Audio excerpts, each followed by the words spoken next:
বন্ধুরা, আজকে আমরা এসেছি হবিবপুর ইস্কনে জগন্নাথ দেবের মন্দির। চলুন বন্ধুরা, এবার আমরা জগন্নাথ দেবের দর্শন করি। এই দেখুন বন্ধুরা, জগন্নাথ দেবেরা তারা দর্শন করুন। বন্ধুরা, পাশে রাধা কৃষ্ণ ও গৌর নিতাই আছে।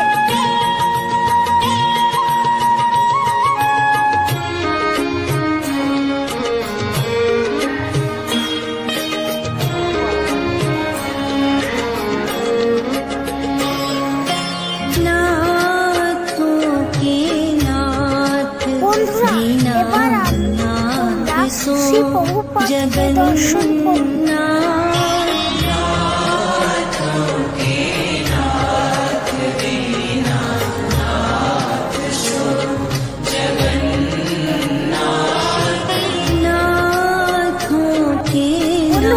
ভিডিওটি কেমন লাগলো কমেন্ট করে জানাবেন ও চ্যানেলটি সাবস্ক্রাইব করে দিবেন।